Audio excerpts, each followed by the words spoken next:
नमस्कार दोस्तों, आपका स्वागत है हमारे चैनल पर जहां हम जीवन के गूढ़ और रहस्यमय पहलुओं पर चर्चा करते हैं। आज का विषय है, क्या हमारी संतान पिछले जन्म के कर्मों का कर्ज चुकाने आती है? क्या आपके जीवन में जो भी रिश्ते बनते हैं वे केवल इस जन्म तक सीमित हैं या सब पूर्व जन्म के कर्मों का नतीजा है? हम यह समझने की कोशिश करेंगे कि हमारे धार्मिक ग्रंथ और शास्त्र इस बारे में क्या कहते हैं। तो अंत तक हमारे साथ बने रहिए और इस वीडियो को लाइक, शेयर और सब्सक्राइब करना न भूलें। पूर्व जन्म और कर्मों का सिद्धांत। हमारे शास्त्रों में स्पष्ट बताया गया है कि जन्म मृत्यु का चक्र केवल शरीर का होता है, आत्मा तो अमर है। श्रीमद् भगवद गीता में भगवान श्री कृष्ण कहते हैं, न हन्यते हन्यमाने शरीरे, अर्थात आत्मा कभी नष्ट नहीं होती। यह सब आत्मा जब जब नया शरीर धारण करती है तो अपने पुराने कर्मों का फल साथ लाती है। यही कर्म फल हमारे जीवन में रिश्तों के रूप में प्रकट होता है।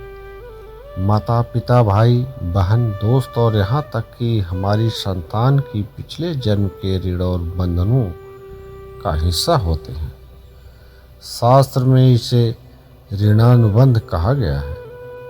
इसका अर्थ है कि आत्मा अपने अधूरे ऋण को चुकाने के लिए फिर से जन्म लेती है। संतान के 4 प्रकार। हमारी संतानें हमारे कर्मों का ही फल होती हैं।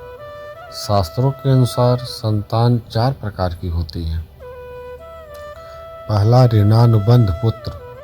अगर आपने पिछले जन्म में किसी से ऋण लिया हो या किसी का धन या संसाधन नष्ट किया हो तो आत्मा आपके घर संतान के रूप में जन्म लेती है।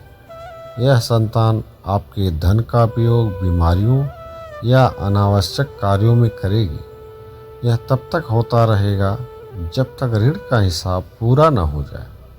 उदाहरण के लिए, कुछ घरों में माता पिता अपनी पूरी कमाई संतान की परवरिश में लगा देते हैं। बदले में संतान उन्हें कोई सुख नहीं देती। दूसरा, सत्पुत्र। यदि आपके और किसी के बीच पिछले जन्म में शत्रुता रही हो तो यह आत्मा बदला लेने के लिए आपके घर में संतान बनकर जन्म ले सकती है।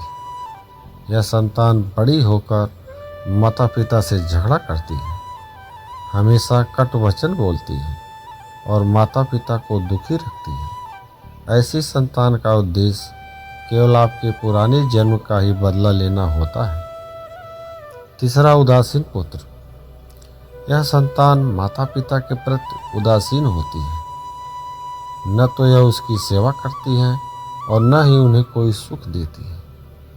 विवाह के बाद यह अपने माता पिता को उनके हाल पर छोड़ देती है। इसे केवल अपने जीवन से मतलब होता है।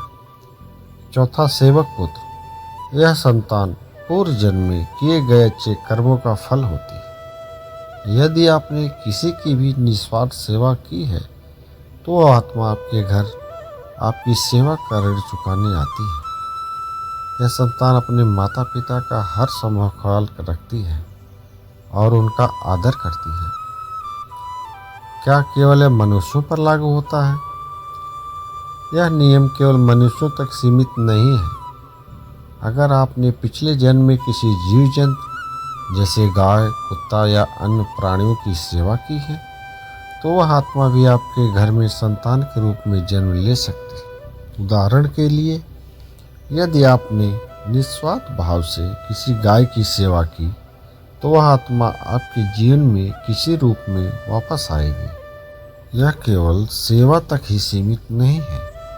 यदि आपने किसी प्राणी को कष्ट पहुंचाया है तो वह आत्मा भी आपके जीवन में किसी न किसी रूप में आकर अपना हिसाब बराबर करेगी। हमारे कर्मों का यह चक्र अटूट है। जो हम देते हैं वही लौटकर हमें मिलता है। धार्मिक ग्रंथों में उद्धरण। हमारे वेद, पुराण और अन्य धार्मिक ग्रंथ इस विषय पर विस्तार से बताते हैं।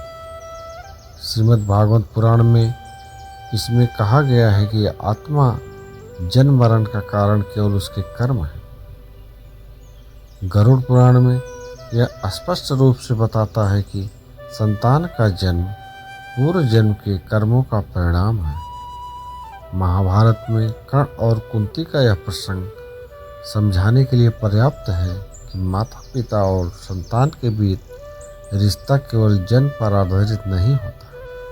उपनिषद यहाँ कर्म, धर्म और मोक्ष के सिद्धांत के साथ यह समझाया गया है कि आत्मा के बंधन कैसे बनते और टूटते हैं। इन ग्रंथों का संदेश यह है कि जीवन में कोई भी रिश्ता संयोग नहीं है, सब कुछ हमारे पिछले कर्मों का हिसाब है। अपने कर्म सुधारें। सवाल यह है कि अगर सब हमारे कर्मों का फल है तो क्या हमें कुछ बदलने की ज़रूरत है? बिल्कुल। यदि आप चाहते हैं कि आपकी संतान आपकी सेवा करे तो पहले खुद अपने माता पिता की सेवा करें।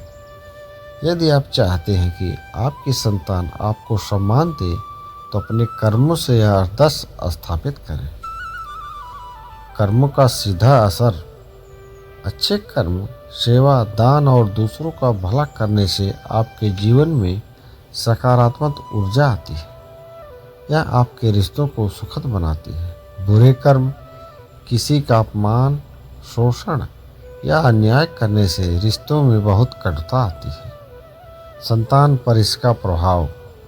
हमारे कर्म ही तय करेंगे कि आपकी संतान किस प्रकार की होगी। अच्छे कर्मों का परिणाम सेवक पुत्र के रूप में मिलता है।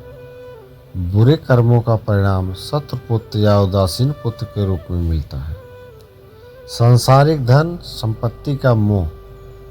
अक्सर लोग अपनी संतान के लिए अपार धन संपत्ति छोड़ जाते हैं, लेकिन क्या यह सही?